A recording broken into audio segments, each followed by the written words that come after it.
Good day. This is the Elliott Wave weekly update for the S&P 500 being recorded on Saturday, December the 21st, 2024. We ended pretty well actually on Friday, but it was a very interesting week. So let's just do a quick review, and then I'm going to have a lot of things to unpack when it comes to the SPX and the ES. So I start here on the cash market, and I'm on my 3-year weekly chart, and I do a quick review of the largest degree that is being shown on my chart right now is the green, and that's the primary degree. We're in a primary wave 5, still heading higher. Within primary wave 5, there would be 5 waves of intermediate degree, of which, by my count, the new addition is that I have put into place the completion point for intermediate wave 3. So that would be here's 1, 2, and then 3. Just completed actually on Wednesday of last week. So with that in mind, what we're going to be working through right now, in my view, is an intermediate fourth wave correction. As we know, and I'll be going over that in just a moment, we have parameters. And as Elliot showed us, our parameters actually come in right between the 382 and the 50% retracement levels. And so we've already got it all lined up, and that's what we're going to be looking for. And now I just want to go into really what kind of happened. And we're going to keep it here on this weekly chart for just right a moment. And just going back to last week, we held higher levels. In fact, we held above 6,100. In the ES, and for the most part in the SPX as well, for much of the week. Wednesday rolled around. We already were starting to work our way lower a little bit, and the market had already priced in and was fully expecting a 25 basis point cut on Wednesday from the Fed. Well, then in addition to that, the Fed then did, in the press conference, discuss how there likely will not be as many rate cuts in 2025 as previously expected. Excuse me. Well, that is quote unquote being what is being the contributing factor to the market putting in a serious sell-off. Now, I just want to go over some other factors that I actually bring up and talk about quite often, and that, at least in the last week, and that was that the December 20th expiration, which was Friday, was massively heavy to the call side. And what that does suggest is that they just really were not thinking anything about it, the markets going lower. They were all looking, or whoever was buying these calls was looking to get long the underlying that this call, the options were based on, and probably for end of year, or that at least to the end of the year. Now, what really was the trigger was it's like in my I am going to begin to include, so let me just rephrase. I am going to begin to include the some of the data that is provided by Spot Gamma. All I'm really going to be presenting, without going into detail about how they come up with it, but it's their models. And each morning and afternoon, I get an update in terms of where call wall, put wall, all the large gamma positions are stacking, and also just where volatility triggers are. Excuse me.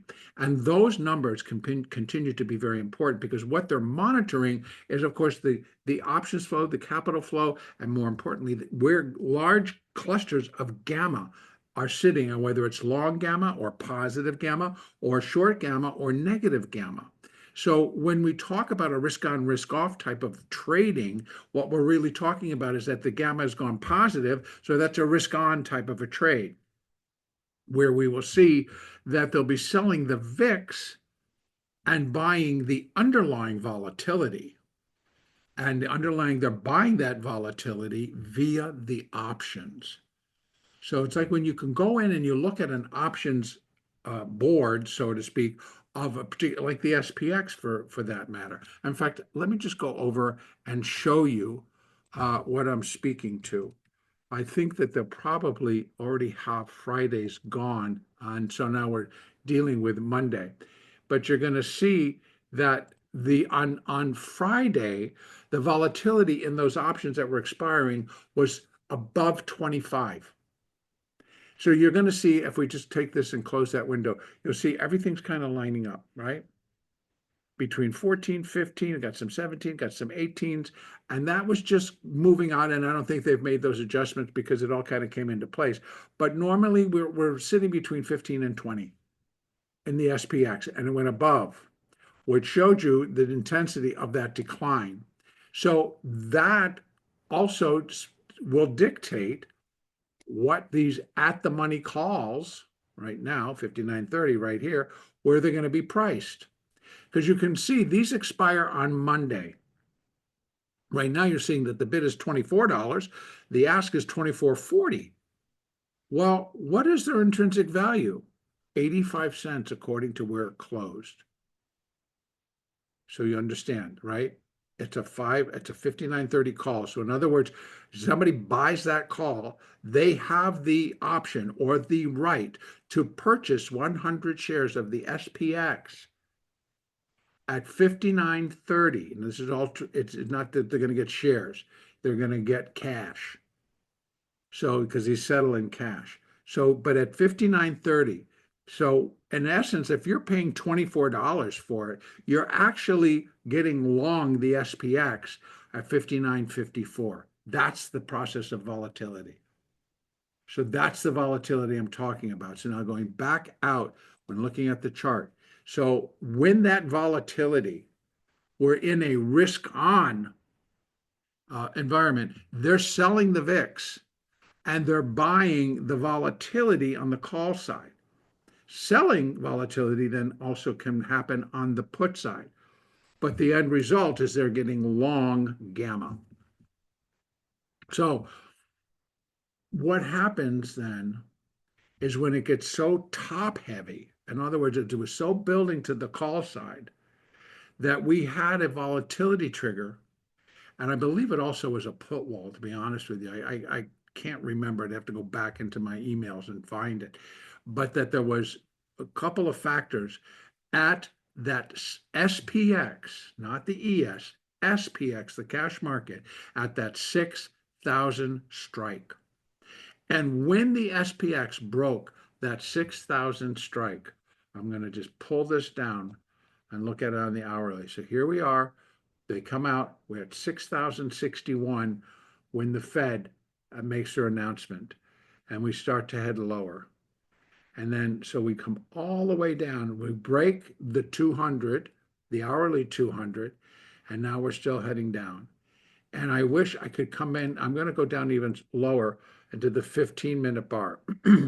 So this is 11, 11:15, 11:30, and here we are getting ready to cut across. And here's where we break. About 11:45, that's Pacific. So 2:45, after Powell makes a statement about that we're not going to have as many interest rate cuts next year. And that actually happened right in here. But you can see it hit the market right about at 2:45 Eastern. And you see what it did. It just slid, and then it slid, and it slid, and then it slid big because there were additional levels coming off. So these we get. These will now be included in our weekly updates where I do talk about the SPX, but also within the ES and the spiders all have the same accumulations and give the same type of signals at different points, but just as important. So when that broke, you can go back and you can look across the board at the NASDAQ, at the spiders, at the Qs, and at stocks. When that broke, everything just tipped and went over. And we had a severe drop because it dropped basically, let's say, from 6,000 and it finished up at 58.67. So the S&P caved more than 100 points basically in an hour and 15 minutes.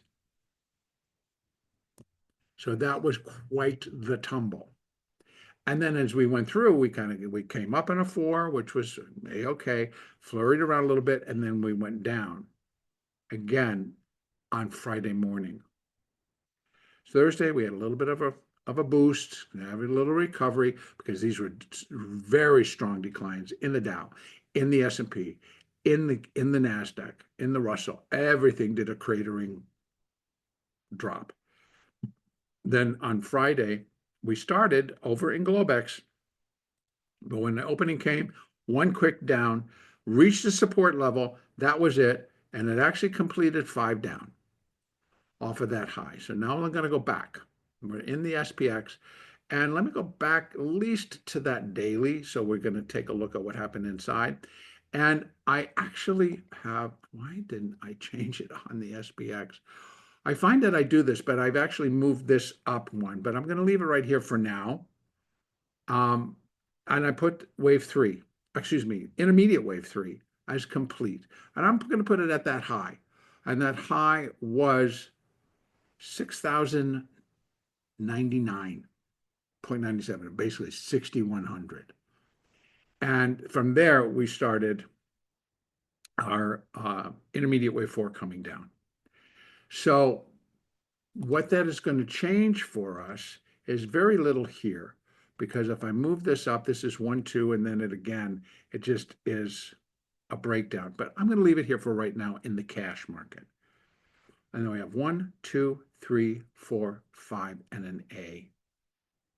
So I think the market, no matter what, has completed 5 waves down. And I understand this here, but that was so severe that there was probably a little blip in there somewhere, and you're going to count that as a 4. That's how fast it moved to the downside.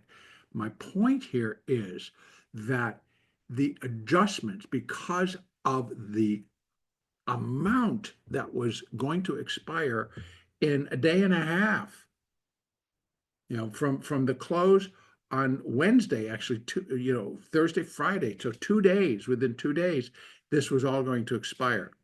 So they started to make their adjustments. They had to, otherwise just be slaughtered in a manner of speaking. So with all of that in action, the market gave us confirmation that the expiration, now mind you, that this and the SPX alone on Friday, this is before this great decline, but on Friday we had numbers of $1.25 trillion, the nominal value of the positions of the amount of gamma, and a nominal in a dollar value was $1.25 trillion in the SPX alone. Can you imagine if we start to add in what were in the Qs, the spiders, the ES, the NQ, the NDX, the ETFs, et cetera, and it was a triple witching.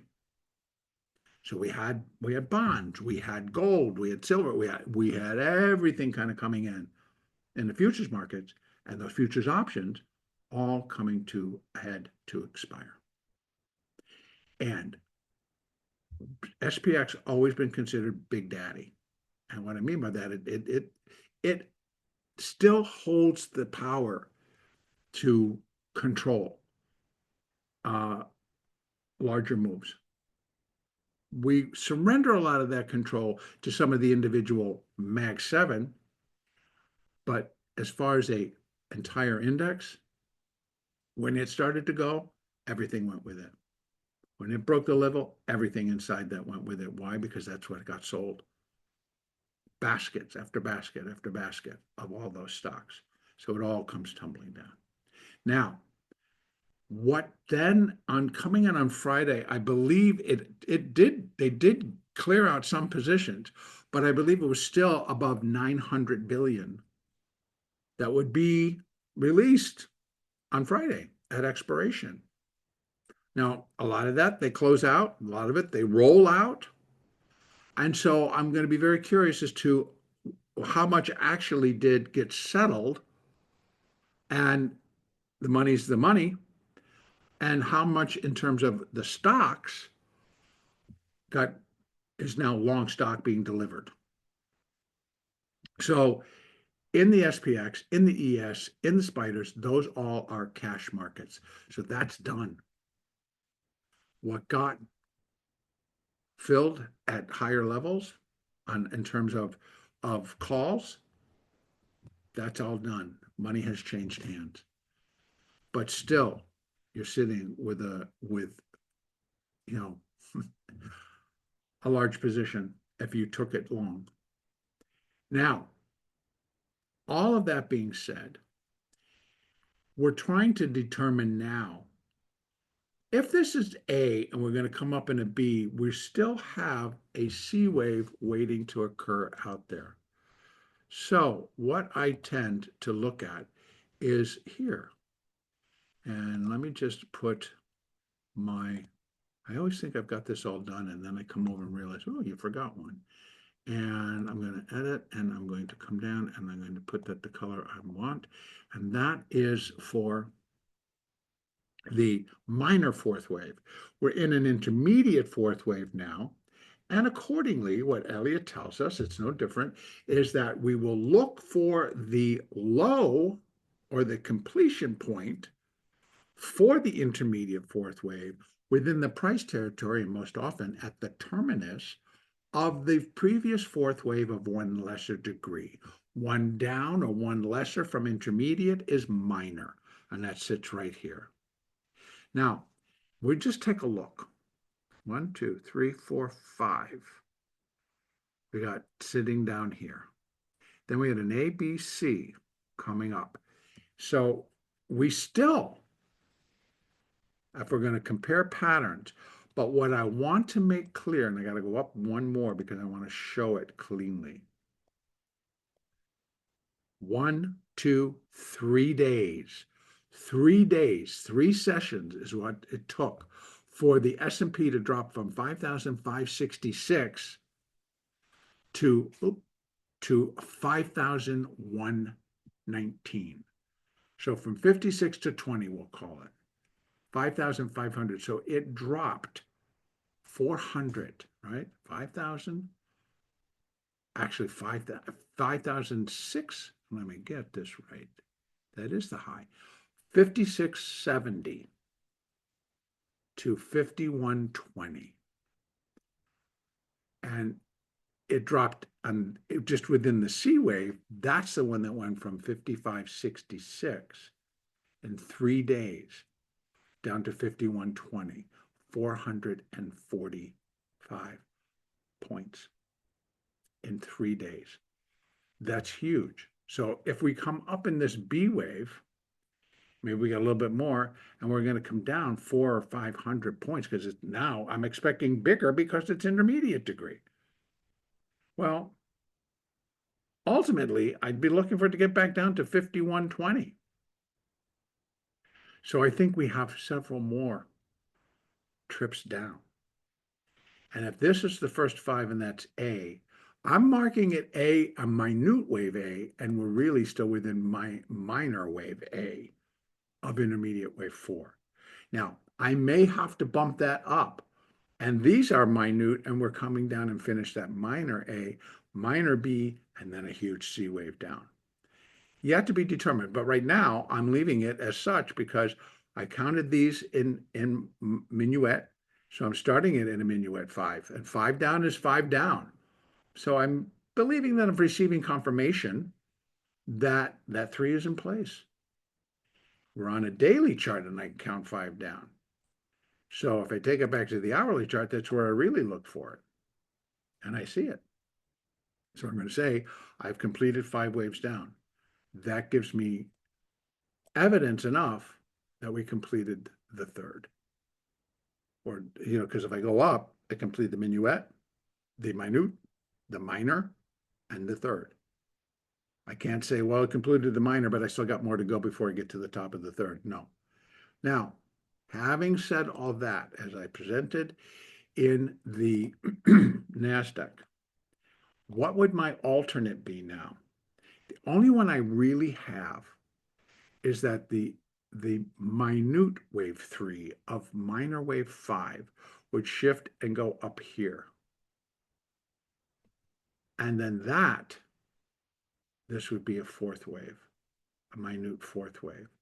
Now, if another dump comes in, here's where it cannot cross. It can't drift into the price territory of the previous 4th. because if it does, it's going to break minute wave 1, and that would eliminate that as an alternate count. So that's the only alternate I have because of the depth that we came down initially, took us right out of this. So I have to go to the next degree. Can't be minuet degree. It has to go out here. So I can possibly, if I had to, move the third up. That would be my alternate. And right now, kind of even shaky. All right, so let me come down to that hourly chart so we can take a look at inside here. A lot happened. That was pretty powerful in the rally phase, but I believe it was connected to the expiration on Friday. Now, here's how I'm going to leave this in terms of that 6,000 level. We got pretty close, with the high being 59.82 on Friday. Another 18 bucks took us back to 6,000. The market would need to close above 6,000 to really reinstate the risk on trade, reinstate having positive gamma or positive gamma atmosphere, and allow the market then to build back up to 60.55, which would continue to likely be the pinning point for the end of the year. We may go above it, or we go above it and then come back, but it would be that 60.55, which just happens to be the JP Morgan call level for the collar. They have a collar on there, they puts and calls. So in essence, if the market continues to tank and reaches 54.50, that's the put side of their collar. That's the downside. The call side is the upside level. That's the one that can come back into play and was threatened several times. So that drop, well, did them a lot of favors.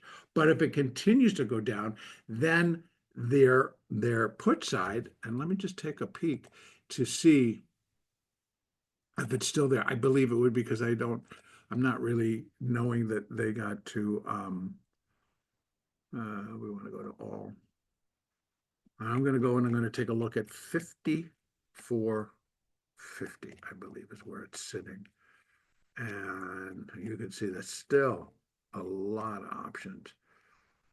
54.50. Oh, that's 11. That's 1,000. Where is it? These are the 31st of December. I'm looking for, that, yeah, it is 54.50. I'm sorry, 40,000. So that they're the 40,000. And if we look at the call side at 60.55, you're going to see, let me get right over there, at 60.50, 60.55, excuse me, 45,000. So the 40,000 is JP Morgan. So it's still a pretty big level to challenge by December the 31st. So the thought process is, if the market gets back above 6,000, it will increase the probability that they're going to try and pin it at 60.55. Now, breaking it below 6,000 took that off the table, and as you saw, it was a call wall.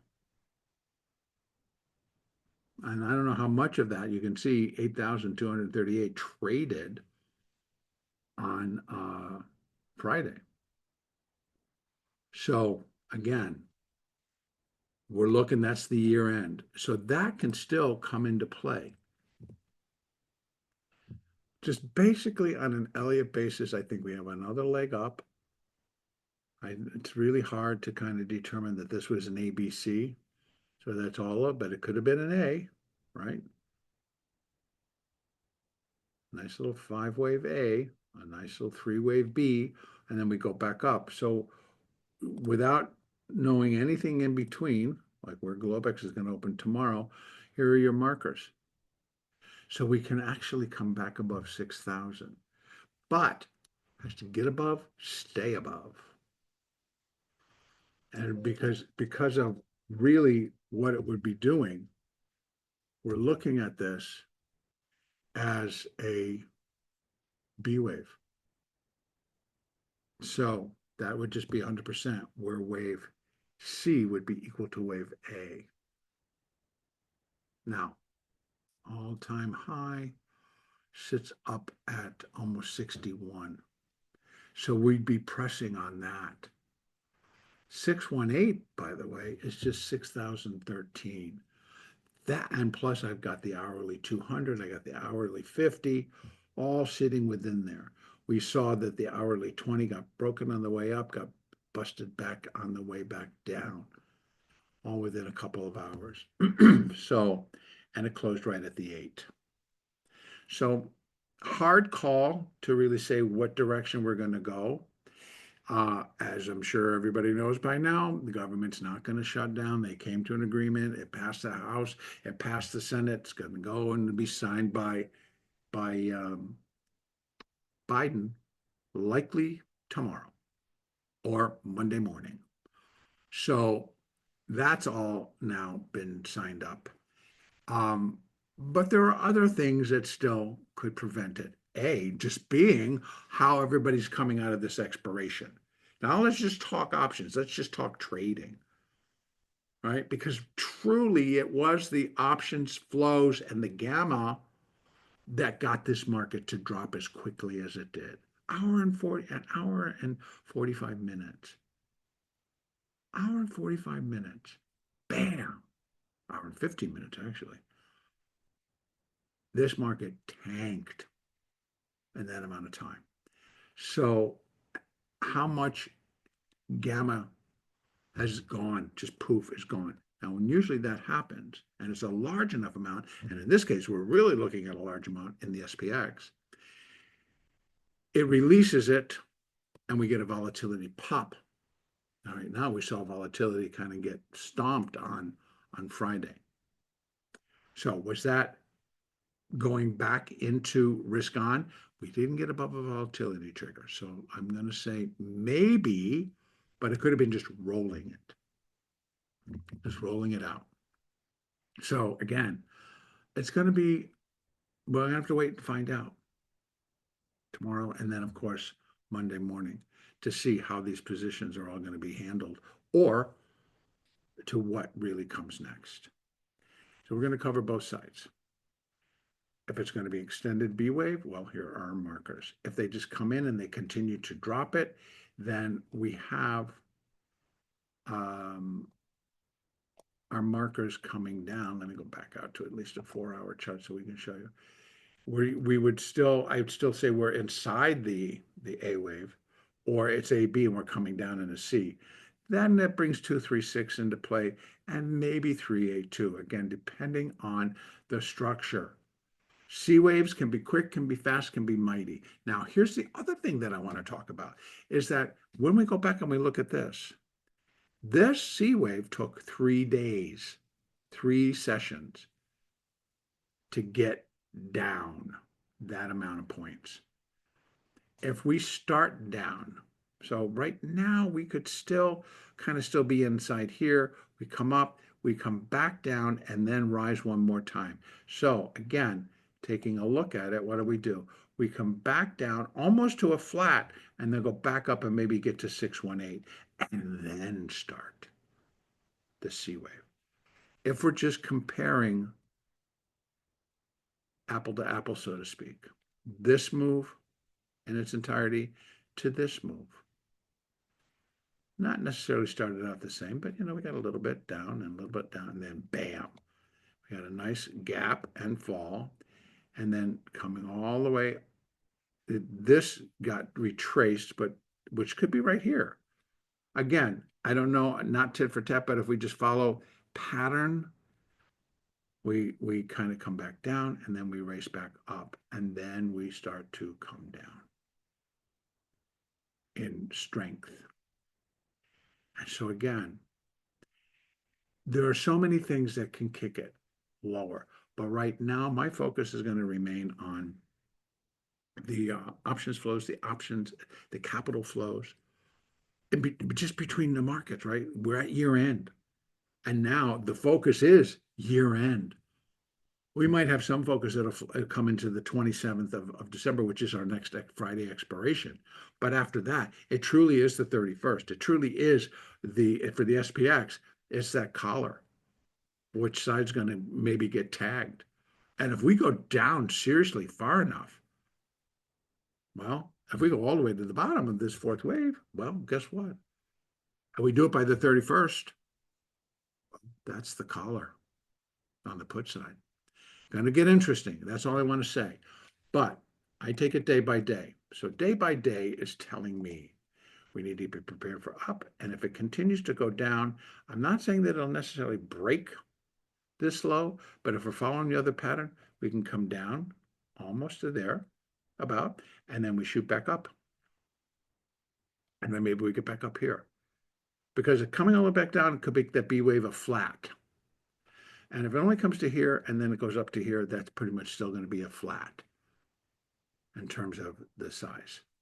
Keeping that 60.55 out, going just briefly above 6,000, giving maybe a little signal that people get excited about, and then taking it back and coming right back down.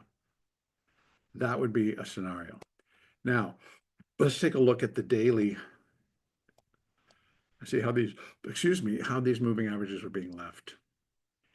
We got them all broken on the way down. We had the 8, the 20, and the 50. Excuse me.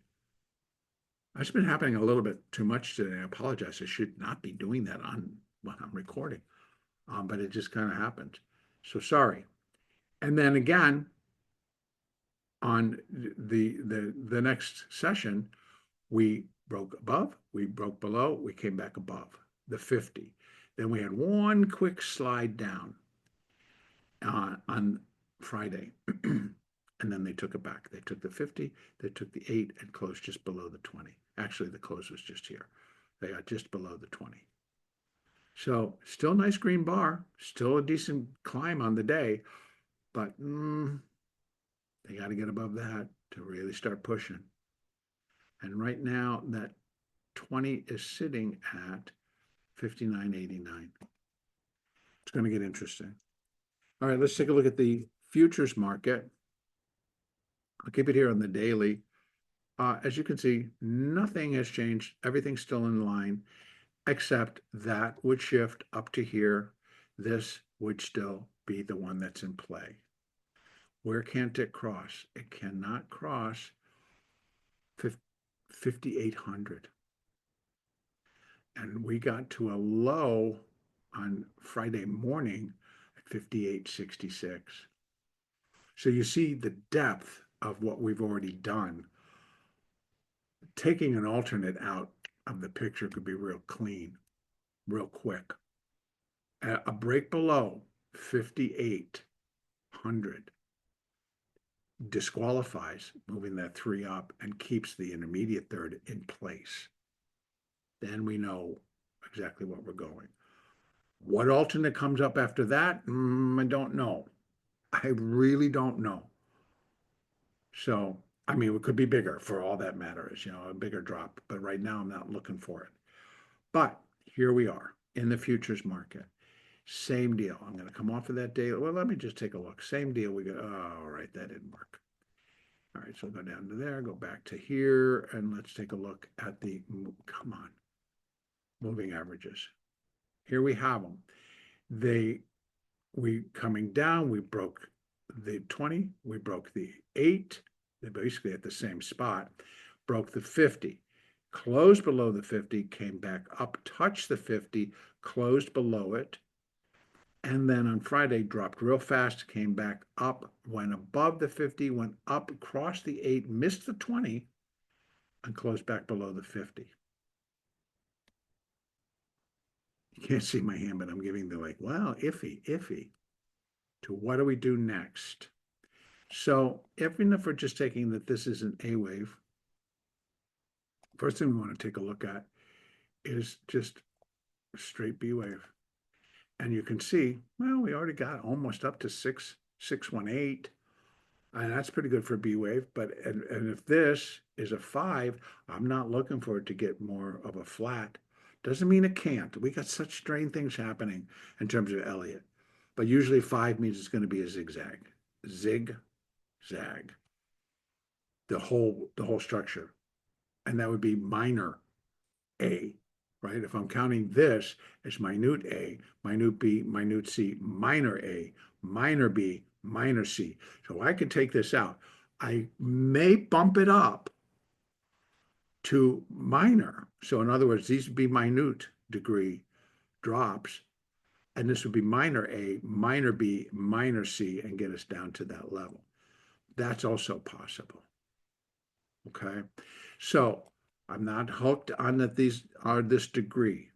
That's how I start it, but they're going to be interchangeable because the market is now back to being full of surprises. So if we're going to continue, and now we've got, and it's now going to be a little harder, so let me take this back down to that hourly chart. And what we're looking at here, oh, that didn't work out, did it? Activate and bring it over here so that I can keep it out of my way. Now, I'm looking at A, B, and we got a C, and that's taking that there's no more B wave. Well, then we're going to go, there would be a very strong C wave, I'll tell you that right off the bat, because of that. That climb was very strong. And look at that, 100 takes us almost to new highs, almost. So I'm just not looking for that. I might get 61 on a 618 run up, or we're done. So I'll leave those on, and let me put it in the right color so we can see, because that would be the B wave. Get rid of that, 618. I'm going to go here, and the 1, I'm going to go there, and that's it. The other 2 don't qualify. So here you have it, 1 and 2, and then I've got others fibs for the whole B wave. Again, 618 of the whole B wave, and not just the C wave portion of it. Come in at 60, 61, 61, 15. That kind of groups it together here. So additional downside brings us back into line to break below the 50 quickly, the hourly 50, the hourly 20, and then we have 59.86, which is pretty much where we stopped. And then we have 59.39, then 58.64, and a break there. This 4 is done, or the B is done, and we're dropping in a C. That's how I would look at it. So right now, I still think we have a little bit more upside to do, but hey, not sure what they're going to do because, again, we've got this huge expiration that is now done, and now we have to sift through, shift it around, and see how everybody's going to come in on Monday. I think we'll get some clues tomorrow at the Globex opening, particularly via the futures, of what traders need to do. Are they a little bit too long? Are they, whatever they think they need to do, I think they'll start in the Globex session. So we'll see. And don't forget, we still got Asia, and then we still have Europe in the Globex to give us their 2 cents of what they thought about Friday. So again, it will be, and then taking in all the news as well. All right, so having said all that, my mindset kind of still remains that we're done and we're going to come down in a 4, and then we still have an intermediate 5. So whether or not my time frame actually plays out here, I think that an alternate count, as long as it doesn't break it, negate it, has a fair shot here. Again, tying it to SPX 6000, and then also just to how powerful it can be. Again, remember, above XPX 6,000 pulls the market back into a positive gamma atmosphere. And that may carry us through year end. So that's kind of what I would look for and then guide us probably likely through the balance of the year. Otherwise, the intent will be known on Monday that no, we're still a little bit too heavy and we don't have any downside protection. So we have to see how they want to come in and what they want to do for this, either the day's expiration or the 27th expiration or the 31st. all are next in line. Okay, that's going to be it. Again, I did state on my Thursday's update that I would be doing a promo and just a announcement type of a um, video or post on YouTube to bring in the YouTube memberships. My intent remains to start those memberships on January the 6th. Sasha Goring, who is my colleague, and he's in a beautiful place now. He's shifted and he's moved. He's in a different country, but it's very gorgeous. And I'm going to leave it up to him to say if he wants to tell us where. But in any case, that's done. He's now coming back. He's going to cover the NASDAQ. I will be covering the S&P for our daily and weekly updates. And we want to go into more detail. We got a couple of promos that we want to bring to the table to introduce everything. I believe they were going to be really fairly priced, but I want everyone to really understand that is during those updates, I will be bringing in call walls, put walls, volatility triggers, gamma positions, where things are sitting, and what happens when they get violated, when they get broken. And now we see it. Now I'll be able to tell you beforehand. Okay, that's going to be it. I will be traveling on Christmas Day. I'm going back to the state of Maine, and I will be gone from the 25th to the 5th. I will be taking my laptop, and I will have a little monitor screen as well. And so I will be making updates. Not so sure how heavily I'll be trading. I might just take a break from trading, which I think we all could deserve. In any case, I will be making the updates. So here's the schedule for next week. Monday, Tuesday's a half a day. Wednesday, the market's closed. Thursday and Friday, the market's open, but I doubt we're going to be very busy. Then we are into next weekend, and then we go back, we come back in on the 29th. And then, excuse me, on the 30th. And then the 31st is a full day, last day of the year. It's because of the way it is. The 30th, the 31st is a full day. Then New Year's Day, the market is closed. Second and the third.